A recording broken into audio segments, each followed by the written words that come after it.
Good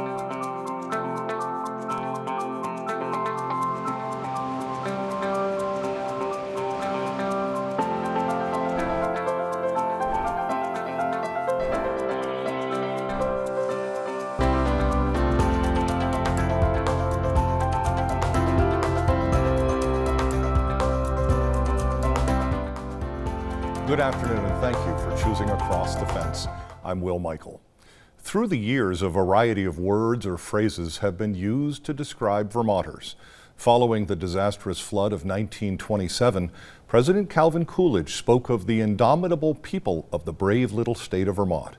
Fast forward to this summer and the newly printed license plates that read, "We are Vermont strong, tough too." These descriptions come to mind today as we announce the 2023 Vermont Dairy Farm of the Year Award. Ben Willis takes us to Caledonia County, where pride and resiliency are hallmarks of the award-winning farm.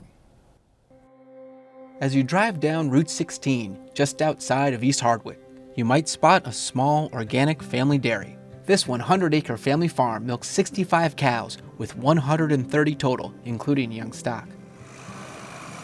It's the Ackerman Dairy and the 2023 Vermont Dairy Farm of the Year.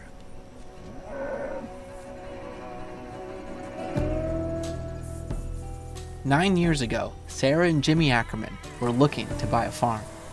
We were getting married and thinking about starting a family, and we wanted a place to call home. The young couple had been working on their family farm in Cabot. We wanted something of our own, and the family farm wasn't going to work out. And so we started looking to buy a farm. It's not like buying a house. They're not just advertised in the paper. As luck would have it, Sarah and Jimmy heard a rumor that a farmer in Hardwick might be looking to sell. You can actually see it from Route 16 when you're coming down, and we were still living in Cabot, and we'd look up and be like, oh, wouldn't it be amazing to own that place someday? One night we just stopped in, and old man Phil was milking cows, and he was kind of thinking we might stop over. It was very exciting to see a barn very similar to what we were in, old tie barn and whatnot. And almost a year to the day we walked into the barn over here and met Phil, we were the owners. They had realized their dream. They owned their own farm. But now the hard work began as they embarked on a long list of projects, including transitioning the farm from conventional to organic. Phil was not organic, didn't pasture his cows. We had to haul the organic feed from Cabot for 3 years during the transition period. We had to build laneways and run water lines for water tubs, fencing, and the whole structure of pasturing didn't exist. One of our very first projects we did, we knew that we wanted to put in a manure pit because the way this farm was set up when we moved here, the gutters emptied into a manure spreader, and it was stacked every day. We're spread on fields every day.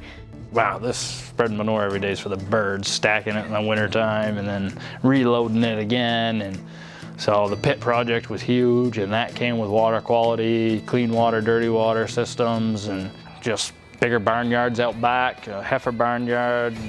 After 3 years of hard work, the Ackermans hit a milestone. The biggest relief was when we were able to finally use the feed that we made from our farm, from our land, for our cows. All of our land that we use and all of the land that we own was organic. It was a real sense of accomplishment. It's funny, you don't really think you did anything until you walk around and tell people about it. And you're like, oh yeah, we did this and we did that. The Ackermans were making regular deliveries to Organic Horizon and finally feeling on solid ground. But to be a farmer means always facing new challenges, and storm clouds were on the horizon. Horizon was phenomenal, small company, and we were with them for 7 years in Cabot, and we were with them for 8 years here too. And they just got bought out by corporate America. When they started cutting our milk price, we just had this feeling that the goal was to drop all of us. We weren't making much more than conventional farmers at one point. but still having the organic cost of farming. We knew it was only a matter of time before we got the letter that said that they were no longer going to pick us up. Late in the summer of 2021, a letter arrived at the farm. Horizon was dropping the Ackermans. They would have just 12 months to find a new buyer for their milk. It was pretty devastating, really. I mean, we knew we wanted to farm, but even at that time, we couldn't be conventional. There was no market. There was no market anywhere. Oh my goodness. We kind of were thinking about all of the different possibilities. We were scrambling. We reached out to Stonyfield, Organic Valley, no, upstate Niagara. Nobody was taking on new farms. I hate being undecisive about the day, what I'm gonna do today, let alone my whole future. And yeah, it was rough. We considered bottling our own milk, played around with that. We realized that we work hard enough to make the milk. We don't really want to have to do something with the end product as well. The couple's back was up against the wall, and soon they would face one of their toughest choices yet, whether or not to start selling off the herd.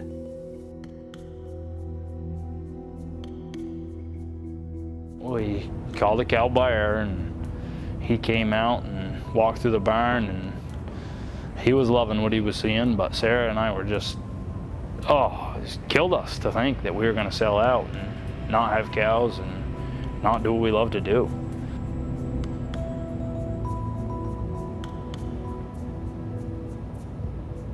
It was the worst feeling, thinking about all of your hard work and all of these cows that he's going down through, looking at, like, we raised them. We watched them be born. We raised them, and the thought of not having the animals standing in that barn, it was like nope, that's not an option. We got to figure this out some other way. The cows always come first for Sarah and Jimmy, and when push came to shove, they chose to be resilient, sticking by their cows and sending the cow buyer home. I was like, yes, girls, we're doing all of this for you. And then I was like, everything we do for you. And Jimmy says, is that what you want for your life? And I paused, and I said, well, everything we have because of them. So everything we do for them, but everything we have because of them. Yeah, it's what I want. And it was just kind of like it's just a full circle. They eat before we do. They're tucked into the barn before we go to bed. They're like, all of their needs come before ours. Up in the middle of the night with calves, and there's never a time that we put ourselves before them. Maybe our kids, but they're out there in the barn with us, so they understand. Come on, baby. Come on, girls, let's go. You already did that once today. Oh, I know. Our cows come first, the land comes first. We are a small family farm, and fortunate enough that kids are right here all the time, and so I don't miss out on that. Soon after deciding not to sell, the Ackermans got a call from another organic processor, Stonyfield.